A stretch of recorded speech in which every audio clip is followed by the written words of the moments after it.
So guys, जैसा कि हमने पिछले एपिसोड में देखा कि मोशी ने यून को उसकी खोई इयररिंग लौटा दी थी, जिससे उसे एहसास हुआ कि वो शियाओ है। पर मोशी ने उस इयररिंग को फेंक कर उसे विश्वास दिलाया कि वो शियाओ नहीं है, क्योंकि वो उसे मुसीबत में नहीं डालना चाहता था। फिर वो उसे लेकर हेवनली सिटी आ गया था और जैसे वो वहाँ से निकलने लगा, हेवनली डीटी लो चेंस ने उसे पकड़ लिया था। फिर अब हम वॉर क्लेन के एक सैनिक को देखते हैं जिसे जान तियानगे की बोन स्टिक मिलती है, जिससे उसे पता चलता है कि उनके वॉर किंग मारे गए। वो इसकी खबर वार क्लेन के एक बूढ़े आदमी को देता है कि किसी ने वॉर किंग को मार दिया और उन्होंने मरते वक्त हुआंग नाम लिया था। ओल्ड मैन को इससे बहुत गुस्सा आता है। वही हम एवनली सिटी के मेन रूप का सीन देखते हैं, जहाँ हम एक साथ दो हेवनली गॉड को देखते हैं, जिसमें एक ओल्ड लेडी थी जिसका नाम कीता था और वो हेवनली डीटी रियल्म में थी। दूसरी गॉड का नाम क्यूजिया होता है। जो भी हेवनली डीटी रियल में थे, वो दोनों यून से मोशी के बारे में पूछ रहे थे, क्योंकि उन्होंने मोशी को चेन से बांधा था। यून उन्हें बताती है कि मोशी ने मेरी वजह से वार क्लेन के वार किंग को मारा, क्योंकि वो मुझसे हेवनली डेस्टिनी का स्टोन छीनना चाहता था और मोशी ने ही मेरी यहाँ सेलेस्टियल सिटी पहुँचने में मदद की, वरना मैं कब की मारी जाती। गॉड क्यूजिया पूछते हैं कि जब उसने तुम्हारी इतनी मदद की तो तुम उसे सिटी के अंदर क्यों नहीं लेकर आई। यून बताती है कि जब हम सिटी में पहुंचे तो उसने जाने की जिद की। मैंने उसे रुकने के लिए काफी मनाया, पर उसने मेरी बात नहीं सुनी। गॉड कीता कहती है कि यह लड़का बहुत ही स्ट्रेंज है, हमें इस लड़के को अच्छे से परखना होगा। गॉड क्यूजिया यून से कहते हैं कि अब तुम एवनली डेस्टिनी स्टोन के साथ वापस लौट आई हो और यूयू नाम का लड़का भी वापस लौट आया है, इसीलिए तुम्हें उसके साथ मिलकर मेडिटेट करना होगा ताकि तुम जितनी जल्दी हो सके हेवनली डेस्टिनी स्टोन को पूरी तरह से अपनी बॉडी में इंटीग्रेट कर सको। यून इससे हैरान होती है, पर उसे उनकी बात माननी पड़ती है और वहाँ से चली जाती है। गॉड कीता कहती है कि वो मोशी हमारी उनका प्रोटेक्टर है, इसीलिए हमें उसके साथ कैसा बर्ताव करना चाहिए। गॉड क्यूजिया कहते हैं कि ओनली फेट स्टोन हमारे कबीले को बहुत आगे लेकर जा सकता है, क्योंकि इससे परफेक्ट एवोल्यूशन के हाईएस्ट लेवल पर पहुंचा जा सकता है। यूशी और यूयू पूरी तरह से इंटीग्रेटेड हो जाए तो हमारी फर्स्ट जनरेशन बहुत ही स्ट्रॉन्गेस्ट हो सकती है और हमारे कबीले के नियमों के अनुसार वो दोनों हमेशा साथ रह सकते हैं। इस लड़के मोशी ने वार किंग को मार डाला। वो वेनेरेबल रियल में कल्टीवेशन में था, पर अभी भी कंफर्म्ड नहीं हुआ कि मोशी ने उसे मारा था। पर अगर हम इस बात पर नजर डालें कि मोशी ने यून को ब्लड प्लेन से बचाया और इससे उसे बिल्कुल भी खतरा नहीं हुआ, इससे साफ जाहिर है कि वो लड़का मोशी बहुत ही पावरफुल होगा और आने वाली जनरेशन में उसे कोई नहीं रोक पाएगा। इसीलिए इस मोशी का यूज हमारे कबीले के द्वारा किया जाना चाहिए। फिर हम देखते हैं कि गॉड कीता मोशी यानी शियाओ को लेकर सिटी के अंदर आ जाती है और उसे बताती है कि हमने एक गलतफहमी की वजह से तुम्हें पकड़ लिया, तुम हमें माफ करना, पर हमें पता चल चुका है कि आप हमारे कबीले के प्रोटेक्टर हो। शियाओ कहता है कि अगर मेरे लिए यहाँ कोई जरूरी काम नहीं है तो क्या मैं यहाँ से जा सकता हूँ। गॉड कीता कहती है कि यंग मास्टर, आप ज्यादा चिंता मत करो, हमें आपकी सेवा का मौका दीजिए ताकि हम आपकी काइंडनेस को रिपे कर सके। ये कहकर वहाँ से आगे बढ़ जाती है। शियाओ सोचता है कि ओल्ड लेडी एक सेलेस्टियल डीटी होनी चाहिए। अगर इन्हें पता चल गया कि वॉर किंग को मैंने मारा है तो हो सकता है कि यहाँ मेरे लिए मुसीबत खड़ी हो जाए, इसीलिए मुझे अच्छे अवसर को देखकर यहाँ से भागने की कोशिश करनी होगी। और वो दौड़कर गॉड कीता के पास जाकर कहता है कि सीनियर, आपके पास क्या प्लान है जिससे आप मेरी काइंडनेस को रिपे करना चाहती हो। तो उसे अपनी सेलेस्टियल सिटी का इमोर्टल स्टोन दिखाती है। शियाओ से देखकर बहुत हैरान होता है। आज उस इमोर्टल स्टोन के पास सेलेस्टियल सिटी के सभी स्टूडेंट मौजूद थे। वो बातें करते हैं कि क्या गॉड कीता आज बाहरी लोगों को भी फ्लाइंग इमोर्टल स्टोन कंपटीशन में इनवाइट करना चाहती है, क्या यह हमारे नियमों के विरुद्ध नहीं है। दूसरे स्टूडेंट कहते हैं कि हमें उनसे बहस करने की हिम्मत नहीं है। वहाँ दो ब्यूटीफुल गर्ल भी मौजूद थी जिनके नाम फूफू और मांजू शाहुआ थे। शियाओ और गॉड कीता भी उस ग्राउंड में आ जाते हैं। उनके आते ही मानू और फूफू दोनों अपनी ग्रैंड माँ के पास आती है और ने हेलो कहती है। गॉड कीता शियाओ से कहती है कि आज का रॉक लिफ्टिंग कॉन्टेस्ट मेरी इन दो लड़कियों की शादी को अरेंज करने के लिए आयोजित किया गया है। इन दोनों को मैंने बहुत प्यार से पाला है, साथ ही इनके नाम भी मैंने फूलों के आधार पर रखे हैं। मांजू शाहुआ का मतलब रेड लिली होता है और फूफू का मतलब लोटस होता है, और ये दोनों हमारे सेलेस्टियल क्लेन की दिव्य मोतियों की तरह है। यून भी हमारे सेलेस्टियल क्लेन की दिव्य मोती है। ये इमोर्टल स्टोन हमारे कबीले का सेक्रेट ऑब्जेक्ट है जिसे अजनबियों को छूने की बिल्कुल भी परमिशन नहीं है। लेकिन यंग मास्टर, तुम मेरे कबीले के प्रोटेक्टर हो, इसीलिए मैंने डिसाइड किया है कि आप भी हमारे यंग स्टूडेंट के साथ इस प्रतियोगिता में भाग ले सकते हो ताकि हम आपकी काइंडनेस को रिपे कर सके। शियाओ सोचता है कि ओल्ड लेडी मेरी स्ट्रेंथ का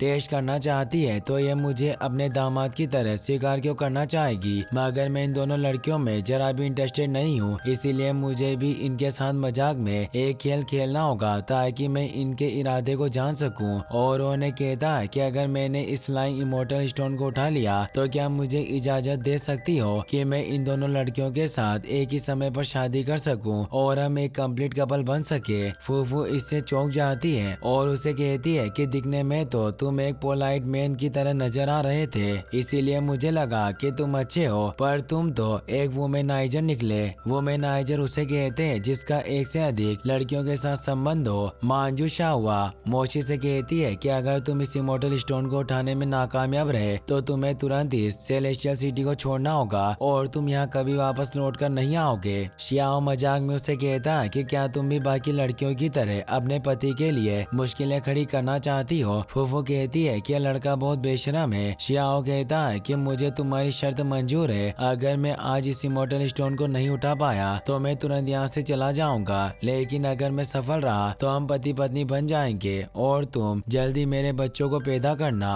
वो दोनों इससे गुस्सा होती है पर वो शियाओ की शर्त को मान लेती है क्योंकि उन्हें लग रहा था कि शियाओ उस इमोर्टल स्टोन को नहीं उठा पाएगा। शियाओ गोट की तरह से कहता है कि मैं आपको परेशान कर रहा हूँ पर आप हमारी इस शर्त की गवाह हो जो मैंने इन दोनों लड़कियों के साथ लगाई है। अब वो सेलेस्टियल स्टोन के पास जाने लगता है और सोचता है कि मुझे इस स्टोन को न उठाने का नाटक करना होगा। उम्मीद है कि इन लड़कियों की वजह से मैं इस सेलेस्टियल सिटी से बाहर निकल सकूं क्योंकि मेरे लिए फॉर्मेशन से बड़ी जगह को छोड़ना ही सबसे अच्छा होगा। फूफू अपनी ग्रैंड माँ को कहती है कि इस इमोर्टल स्टोन ने कोई रिस्पॉन्ड नहीं किया, इससे पता चलता है कि लड़का फर्स्ट जनरेशन का नहीं है। मांजू शाहवा कहती है कि लड़का सिर्फ एक वुमेनाइजर है, उसके पास ज्यादा स्किल्स नहीं हो सकती। शियाओ सोचता है कि मुझे हारना है तो मुझे इस इमोर्टल स्टोन को उठाने का नाटक करना होगा ताकि किसी को मुझ पर शक न हो। और वो जैसे उस स्टोन को टच करता है उसकी बॉडी में लाइटनिंग एंटर होने लगती है। शियाओ अपने हाथ को दूर करके सोचता है कि जैसे ही मैं इसे छूता हूँ तो मेरी बॉडी में इमोर्टल लाइट सर्कुलेटेड होने लगती है और मैं लगभग इनलाइटेड हो जाता हूँ। ये फ्लाइंग इमोर्टल स्टोन वास्तव में एक ट्रेजर है। इस स्टोन पर जरूर कुछ ना कुछ रूल होंगे। वास्तव में ये स्टोन मेरी बॉडी को रेसोनेट कर सकता है। हालांकि मैं इसकी बहुत अधिक पावर का यूज नहीं कर सकता पर मुझे जितनी हो सके इसकी इमोर्टल लाइट का यूज करना होगा। और उस स्टोन को उठा लेता है। सभी लोग इससे हैरान हो जाते हैं कि ये लड़का सिर्फ एक स्ट्रेंजर है तो ये हमारे इमोर्टल स्टोन को कैसे उठा सकता है। तेजी से इमोर्टल लाइट शियाओ की बॉडी में एंटर करने लगती है और एक रिएक्शन होने लगती है। शियाओ देखता है कि उसकी सुप्रीम बोन में ट्रेजर टेक्निक फिर से उत्पन्न होने लगी। हो सकता है कि स्टोन मेरी ट्रेजर टेक्निक को रेजोनेट कर सके जिससे ये वेटलेस हो जाएगा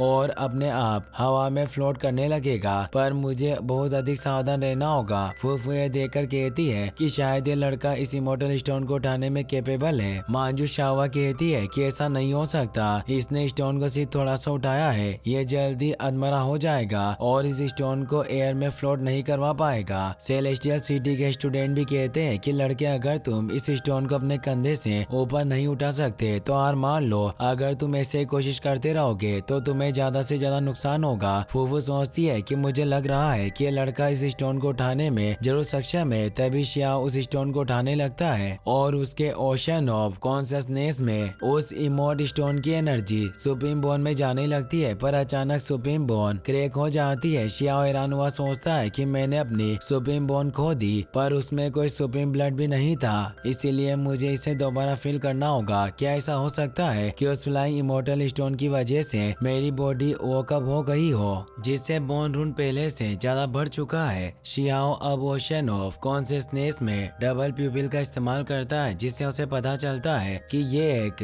एंशिएंट स्क्रिप्चर है, पर शियाओ से ठीक से देख नहीं पा रहा था, इसीलिए वो सोचता है कि मुझे सबसे पहले अपने हेवनली हैंड चैप्टर को समझना होगा। इसे सीखने के लिए मेरे पास अभी इमोर्टल स्टोन की वजह से रेयर अपॉर्चुनिटी है और वो उस हेवनली हेड की प्रैक्टिस करने लगता है जिससे शियाओ की रियल बॉडी में से तेज एनर्जी निकलती है और वो उस इमोर्टल स्टोन को हमें उठा लेता है। सभी से चौंक जाते हैं। फूफू शियाओ की पावर की वजह से उसे पसंद करने लग गई थी। पर मांजू को उस पर गुस्सा आता है। एक हेवनली स्टूडेंट अपने साथियों से कहता है कि हम अपनी पियर गर्ल को इस पागल आदमी के हाथों में नहीं पड़ने दे सकते। ऐसा नहीं हो सकता कि हमारे सिटी की प्रेशियस वुमन को बाहर का कोई आदमी ले जाए। वो सभी शियाओं पर हमला करने जाते हैं, पर तभी वहाँ गॉड क्यूजिया आ जाते हैं, जो अपने हमले से उन सभी को दूर कर देते हैं और कहते हैं कि ये व्यक्ति हमारे हेवनली क्लैन का सेवियर है, इसीलिए इसे कोई परेशान नहीं करेगा। मैं तुम सभी को प्रोटेक्ट करता हूँ, इसीलिए कोई भी मोशी की प्रैक्टिस को डिस्टर्ब नहीं करेगा।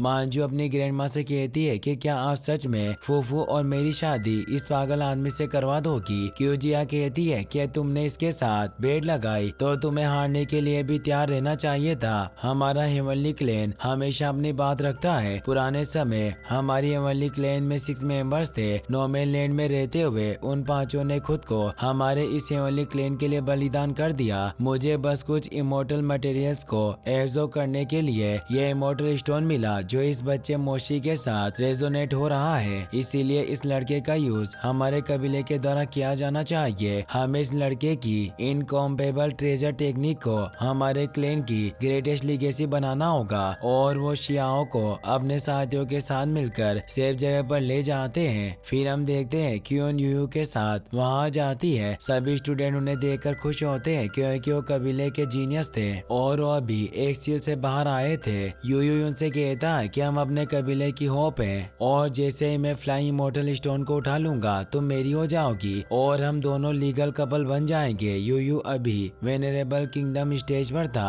पर यून उसे पसंद नहीं करती थी। वो सिर्फ शियाओं को चाहती थी और उसका दिल उसके लिए समर्पित था। यूयू की नजर तभी फ्लाइंग इमोर्टल स्टोन पर जाती है जो वहाँ नहीं था। इससे वो गुस्से में पूछता है कि स्टोन कहाँ गया। स्टूडेंट उसे बताते हैं कि उस स्टोन को गॉड क्यूजिया के द्वारा मोशी को उधार दिया गया है। यून भी इससे हैरान होती है। यूयू से पूछता है कि क्या ये वही लड़का है जो तुम्हें स्काई प्लेस में लेकर आया था। यून उसे हमें जवाब देती हुई पूछती है कि ट्रू गॉड क्यूजिया मोशी को फ्लाइंग इमोर्टल स्टोन क्यों उधार देंगे। तो एक स्टूडेंट उन्हें बताता है कि मोशी ने उस स्टोन को उठा लिया और वो दोनों ब्यूटीफुल ट्विंस से शादी करेगा। साथ ही उन्होंने हमें बताया कि मोशी हमारे क्लैन का सेवियर है, यही कारण है कि गॉड कीता और क्यूजिया ने उसे इमोर्टल स्टोन उधार दिया। यून सोचती है कि मोशी 2 लड़कियों से एक साथ शादी करना चाहता है। वो सचमुच एक बुरा व्यक्ति था। तभी एक लड़का उसके पास आकर कहता है कि क्यूजिया ने आप दोनों को मिलने बुलाया है। फिर हम देखते हैं कि वार क्लैन की सेना हेवनली सिटी के बाहर आ गई थी। सभी स्टूडेंट और एल्डर ये देख रहे थे। उस सेना में कई सारे क्लैन की आर्मी शामिल थी। यह देखकर स्टूडेंट कहते हैं कि ये सभी हमें कम समझ रहे हैं, इन्होंने हमारे क्लैन का अपमान किया है, इसीलिए हमें इन्हें जवाब देना होगा। गॉड कीता कहती है कि हम इनसे नहीं डरते,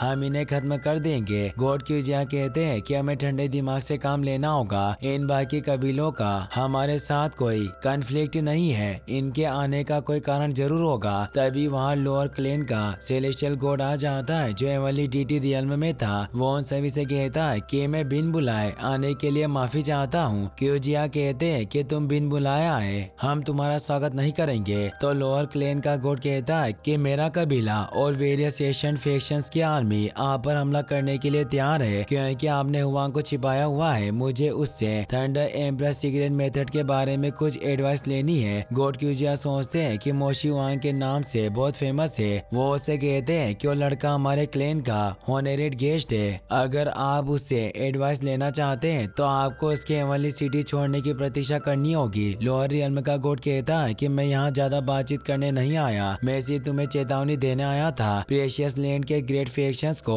वार क्लैन के द्वारा लीड किया जा रहा है और जल्दी हम तुम पर हमला करेंगे। तुम उस हुआंग का इस्तेमाल अपने क्लैन की प्रतिभा को बढ़ाने के लिए करना चाहते हो, पर इससे तुम्हारे हेवनली क्लैन की फाउंडेशन ही डिस्ट्रॉय हो जाएगी। योन इससे परेशान होती है। इसी के साथ ये एपिसोड यहीं पर खत्म हो जाता है। गाइस, अगर आपको ये वीडियो अच्छा लगा हो तो इस वीडियो को लाइक करने के साथ साथ चैनल को सब्सक्राइब जरूर कर लेना। मिलते हैं इसे नेक्स्ट वीडियो में। Thanks for watching.